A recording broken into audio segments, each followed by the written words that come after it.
شروع کرتا ہوں اللہ کے نام سے جو بڑا مہربان نہایت رحم والا ہے۔ ابو ہریرہ رضی اللہ تعالی عنہ کہتے ہیں کہ رسول اللہ صلی اللہ علیہ وآلہ وسلم نے فرمایا، جو شخص گمراہی کے جھنڈے تلے لڑے، عصبیت کی دعوت دے اور عصبیت کے سبب غضبناک ہو، اس کی موت جاہلیت کی موت ہوگی۔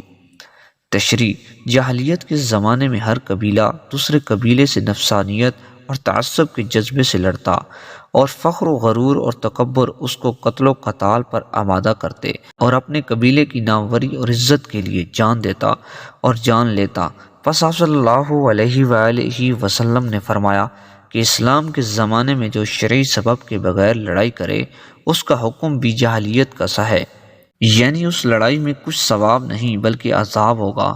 اور گمراہی کے جھنڈے کا یہی مطلب ہے کہ نہ شرع کے مطابق امام ہو اور نہ شرع کے اصول و ضوابط کے لحاظ سے جہاد ہو، بلکہ یوں اپنی قوم کا فخر قائم رکھنے کے لیے کوئی لڑے اور مارا جائے تو ایسے لڑنے والے کو کچھ ثواب نہیں۔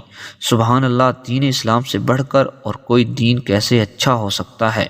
ہر آدمی کو اپنی قوم عزیز ہوتی ہے، لیکن اسلام میں یہ حکم ہے کہ اپنے قوم کی مدد بھی وہیں تک کر سکتا ہے جب تک کہ وہ ظالم نہ ہو اور انصاف اور شرع کے مطابق کارروائی کرے، لیکن جب قوم ظالم ہو اور انسانوں پر ظلم و زیادتی کرے تو ایسی قوم سے اپنے آپ کو الگ تھلگ کر لے۔ ایمان کا یہی تقاضا ہے، اور جو لوگ عادل و منصف اور متبع شرع ہوں ان کا ساتھ دے اور انہی کو اپنی قوم اور جماعت سمجھے۔